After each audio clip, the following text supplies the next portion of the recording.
우리가 함께 에레미야서에 있는 말씀을 함께 보고 있습니다. 모세 율법 가운데 남편으로부터 버림받았던지 혹 남편을 떠났던지 여하튼 그 남편을 떠난 그 여인은 다시 재혼하게 되고 여러 사람들을 만나게 되는데 그런 경우에 다시 원래 남편, 그러니까 처음에 결혼했던 그 남편과는 만날 수가 없습니다. 그게 모세 율법이죠. 그 남편으로 버림받았든지 이혼했든지 여하튼 자기 남편과 헤어져서 그 여인이 재혼을 하든 어떻게 됐든지 간에 다시는 전 남편을 만날 수가 없어요. 이게 바로 율법이죠. 왜냐하면 그 여자는 이미 다른 남자들로 하여금 몸이 더럽혀졌기 때문에, 그렇기 때문에 원래 남편을 만날 수가 없어요. 그러니까 우리가 다시 이혼하고 다시 만나는 경우도 있지만 모세 율법은 절대로 만날 수 없다는 거예요. 하나님이 이스라엘 백성들과 하나님과의 관계를 설명할 때 부부 관계로 설명할 때가 있습니다. 그때 출애굽 이후에 하나님과 이스라엘 백성들을 부부 관계로 묘사해요. 하나님은 남편이고 이스라엘은 부인이다, 이렇게 설명을 하죠. 그것이 시내산 언약을 통해서 이렇게 하나님과 이스라엘 백성들의 계약을 맺어낸 거예요. 마찬가지로 이스라엘 백성들이 하나님을 떠나서 다른 우상을 섬기게 된다고 하면 다시는 돌아올 수 없죠. 누가 생각해 보건대 누가 나갔다가 다른 남편 만나고 돌아온 여인을 누가 다시 받아줄 것이며, 받아준다 하여도 율법이 그것을 용서하지 않기 때문에 그런 위험한 일을 하지 않죠.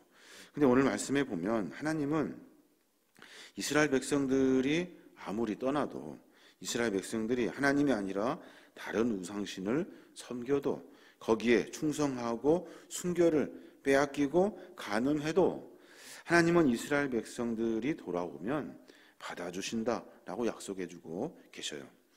하나님이 뭐가 아쉬워서, 뭐가 섭섭해서 돌아온 사람들, 그러니까 배신하고 떠난 사람들, 그 사람들이 돌아온다 하여 받아주겠습니까? 하나님은 아쉬울 것이 아무것도 없어요. 그런데 딱 한 가지, 이스라엘 백성들을 사랑하셔요. 끝까지 어떤 일이 있어도 포기하지 아니하시는 것이 하나님의 마음이죠. 솔로몬 이후에 이스라엘이 남북으로 분열되게 됩니다. 북왕국 이스라엘이 처음부터 분열되면서부터 우상 숭배를 하기 시작해요. 그러면서 애굽의 황소를 갖다가 섬기게 되는데 아스피상을 만들고 단과 베델에 그것을 세워놔요. 그리고 거기에다가 이스라엘 백성들이 제사를 지낼 수 있도록 해놨어요. 왜냐하면 북쪽 이스라엘 사람들이 남쪽 유다에 있는 예루살렘 성까지 내려올 수 없기 때문에 그래요. 왜냐하면 남북이 다 갈라졌기 때문에 그러죠. 그래서 아피스상을 세워가지고 단과 베델에 세워놓고 거기까지 갈 필요 없다는 거예요. 여기에서 다른 신을 섬겨라 라고 말했다는 거예요. 그때 온 백성들이, 북이스라엘 사람들이 그 신을 다 섬겨요. 그 뒤로 어떤 신을 섬겨요? 바알과 아세라 신상을 또 섬겨요. 그리고 많은 사람들이 그 우상의 제단의 도처에 많은 우상의 제물들을 바치고 자기의 어떤 순결을 내어놓고, 그리고 계속해서 북왕국 이스라엘 땅은 우상의 땅으로 바뀌어져 버려요. 초대 왕이 누구예요? 여로보암이죠. 여로보암을 위시해가지고 이방 신들을 섬기기 시작하면서 공견하게 북이스라엘 사람들은 하나님이 아니라 이방신, 다른 여러 신들을 섬기는 나라로 바뀌어졌어요. 북왕국의 이스라엘의 왕들이 19왕인데 하나같이 전부 다 우상을 숭배했어요. 결국에는 북왕국 이스라엘 어떻게 됩니까? 북왕국 이스라엘은 아수르에 의해서 비참하게 멸망을 당하고 말죠. 그 백성이 완전히 다 여러 나라로 그냥 뿔뿔이 다 흩어져 버리고 말아요. 그때가 BC 722년이에요. 그 광경을 밑에 있던 남유다 왕국이 다 보고 있었다고요. 다 보고 그들이 어떻게 망하고 있는지를 다 봤어요. 그런데도 불구하고 남유다는 어떻습니까? 똑같이 우상을 버리지 않아요. 말로는 하나님을 섬긴다고 하면서 행동으로는 여전히 우상을 섬기며 살았다는 거예요. 오늘 6절 보니까 그 이야기를 하는 거예요. 요시야 왕 때에 여호와께서 또 내게 이르시되 너는 배역한 이스라엘이 행한 바를 보았느냐. 그가 모든 높은 산에 오르며 모든 푸른 나무 아래로 가서 거기서 행음하였도다. 그래요. 배역한 이스라엘이 행한 것을 너희들 보았지 않냐? 그들이 어떻게 하든 높은 산에 올라가서 푸른 나무 아래로 모여가지고 거기서 하나님이 아니라 다른 신을 섬기며 살았다는 거예요. 그걸 보고도 남왕국 너희들 마찬가지 우상신을 섬기며 살았다는 거예요. 므낫세 왕 때, 남유다 므낫세 왕 때 55년 동안 그 남유다를 므낫세 왕이 통치하게 되는데, 그때는 아주 최고조에 이르죠. 우상 숭배를 노골적으로 아주 다 공경원하게 다 섬겨요.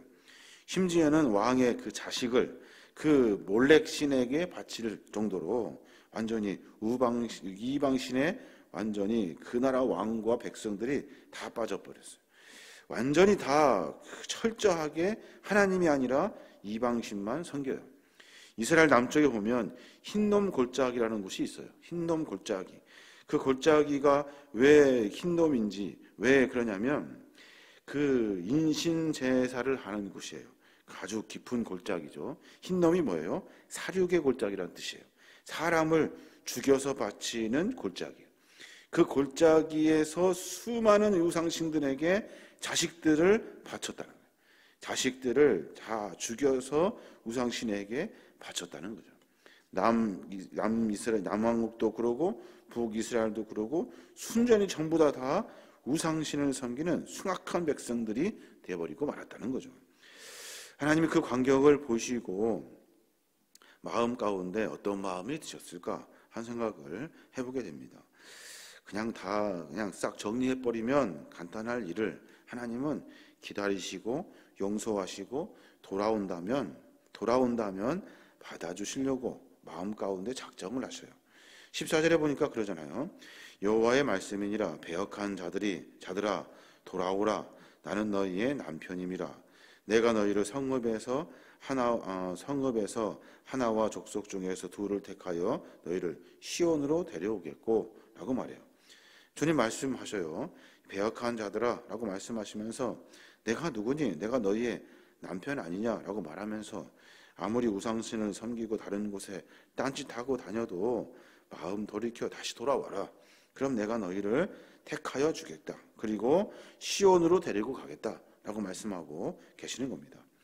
있을 수가 없는 일이죠. 사람은 절대 용서하지 않습니다. 다른 남편에게 다른 여러 일들을 하면서 전 남편을 배신하고 버린 여인을 받아들일 수도 그리고 용서할 수도 없죠. 근데 하나님은 용서해 주신다고 말씀하고 계셔요. 예레미야 선지자가 소명받았을 때가 BC 627년이에요. 그러니까 유다 땅 안에 우상 숭배가 아주 횡행하게 일어났을 때, 그때 다행히 요시야는 다른 왕들과 비해서 조금은 선한 왕이에요. 그때 예레미야가 활동하면서 이스라엘 백성들에게 선포합니다.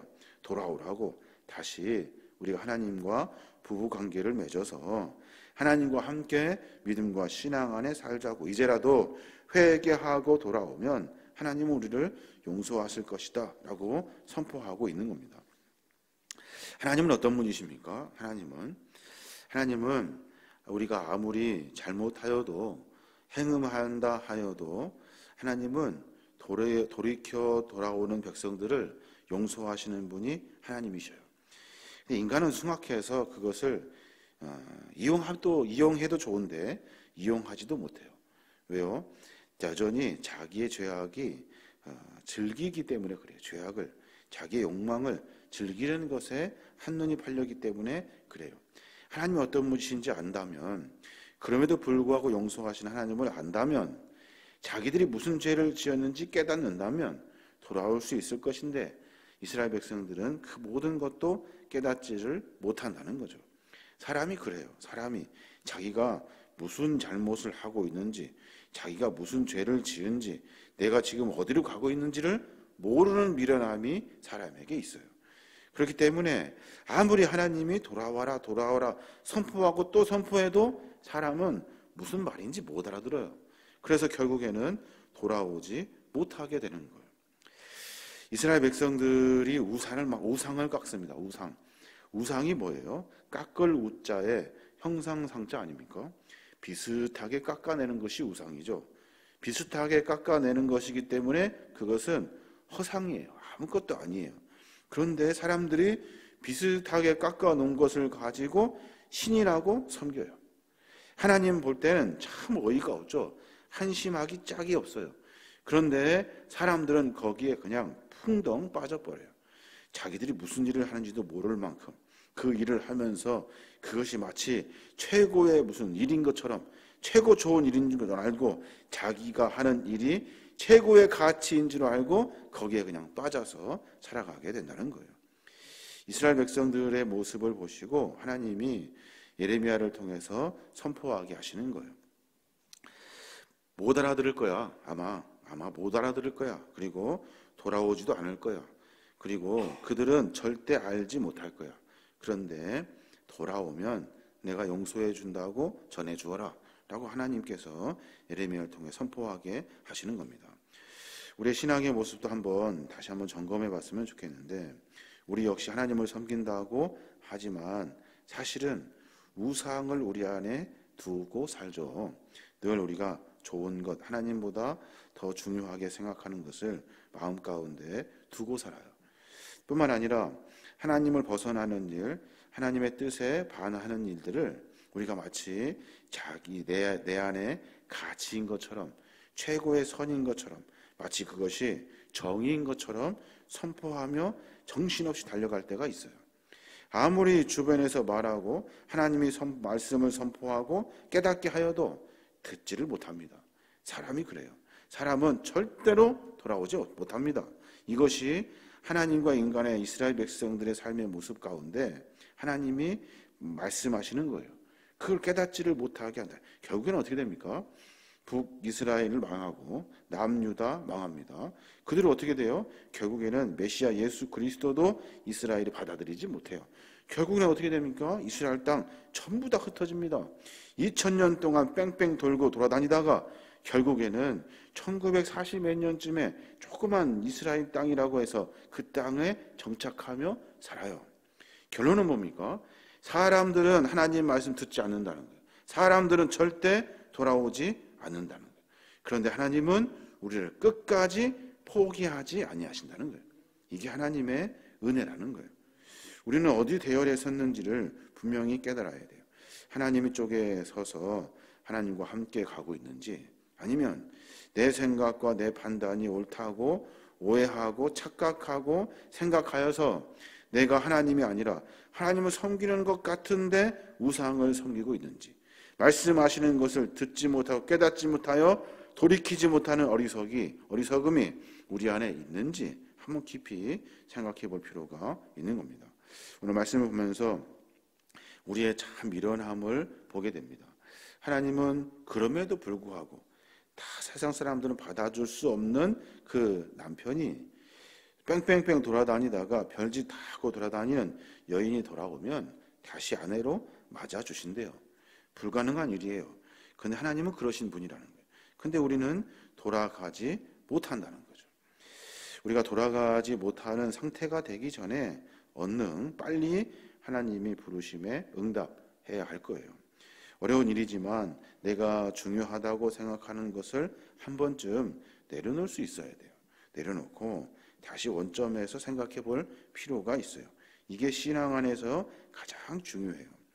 자기가 하고 있는 일을 잠시 멈추고 내려놓고 다시 하나님을 찾는 것, 그 길밖에 없어요.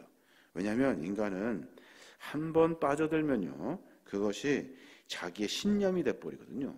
절대로 놓지 못합니다. 왜 놓지 못해요? 첫 번째, 자존심 때문에 놓지 못해요. 내가 그 일을 막 정신없이 달려가다 보면 그것이 나의 자존심이 되거든요.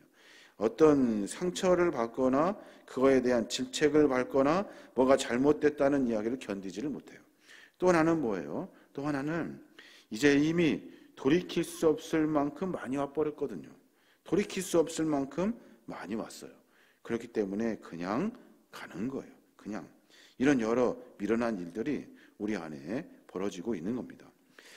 이스라엘 백성들을 향해 하나님은 돌아오라 명령하십니다. 답은 뭐예요? 돌아오지 않습니다. 돌아오지 않아요. 우리는 성경을 봐서 알아요. 그들은 돌이키지 않아요. 수많은 선지자들을 죽이고 수많은 말씀의 선포를 듣지 않고 여전히 더 멋있는 우상, 비슷하게 생긴 우상을 깎아서 자기들이 섬기는 신으로 삼아요. 이스라엘 백성들이 그리 살아요. 그 광경들을 우리가 쭉 보게 될 텐데 그때마다 우리 자신이 돌이킬 수 있는 시간이 되면, 돌이킬 수 있을 때가 있을 때 그때 돌아켜 하나님의 백성으로 살아야 될 줄로 믿습니다. 세상의 재물, 권세, 명예, 향락, 우리들 그 속에 빠져 있죠. 도대체 하나님께로 돌아갈 엄두를 내지 못해요. 왜? 거기에 빠져 있기 때문에. 자기 자존심, 자기 생각, 자기가 판단하는 정의, 자기의 뜻, 이 모든 일들이 하나님보다 더 중요하여서 지금까지 왔거든요. 그렇기 때문에 못 돌이켜요. 오늘 말씀을 선포하면서도, 같이 말씀을 나누면서도 그냥 늘 듣는 말이죠. 절대로 우리는 돌아서지 않을 거예요. 저도 마찬가지고 여러분도 마찬가지고 절대로 하나님 말씀 듣고 돌이킬 사람들이 아니에요. 근데 어떻게 해요? 들어야 돼요. 듣고 기다리시는 하나님의 음성을 들어야 돼요. 자기가 하는 일을 잠시 멈추고 내려놓고 그리고 나서 다시 하나님을 생각해야 돼요. 그 과정이 있지 아니하면 절대로 돌이킬 수 없어요. 죄송한 말이지만 우리는 악하거든요. 숭악해요. 절대로 듣지 않고 돌이키지 않아요. 이게 인간의 품성이에요. 아주 잔인한 품성. 우리 신앙의 삶의 모습을 깊이 점검해 보고 내가 어떤 놈인지를 여러분 깊이 깨닫고 하나님의 음성을 듣고 돌이킬 수 있는 마음을 잃어버리지 아니하도록 늘 꼭 붙들고 있어야 돼요. 그래야 삶 속에서 하나님의 은혜를 만날 수 있게 되는 겁니다. 오늘 하루 가운데 그런 고백이 있었으면 좋겠어요. 듣지 못하는 귀를 좀 열어주시고 판단하지 못한 생각들을 할 수 있도록 하나님 나에게 잠시 멈춤을 좀 주십시오. 그리고 나서 하나님의 뜻을 찾아갈 수 있는 우리 신앙의 모습이 되어야 될 줄로 믿습니다. 앞으로 교회가 어떻게 될지, 신앙과 믿음의 삶의 모습이 어떤 모습으로 변할지 우리는 아무도 모르죠. 근데 분명한 것은 하나님은 지금도 우리에게 말씀하셔요. 하나님의 말씀은 늘 축복만 있는 것이 아니죠. 하나님의 말씀의 대부분은 우리를 질책하시는 말씀이에요. 결론은 돌이키라는 거예요. 돌아와라. 본진에서 벗어난 것을 다시 찾아가라. 이에요. 결론은 뭐예요? 돌이키지 않는다는 거예요. 이 명확한 답을 우리가 알고 우리의 삶을 정비해야 될 줄로 믿습니다. 오늘 하루 가운데 그런 은혜가 함께하여서 늘 하나님을 한 걸음 한 걸음 주님께 나아갈 수 있는, 하나님 우리에게 말씀하시는 음성을 듣고 내가 내 삶의 결단을 만들어낼 수 있는 그런 신앙의 용기가 우리 안에 있어야 될 줄로 믿습니다. 자, 여러분이 그런 삶으로 말미암아 주 안에서 승리하시는 믿음의 종들 되시기 바랍니다.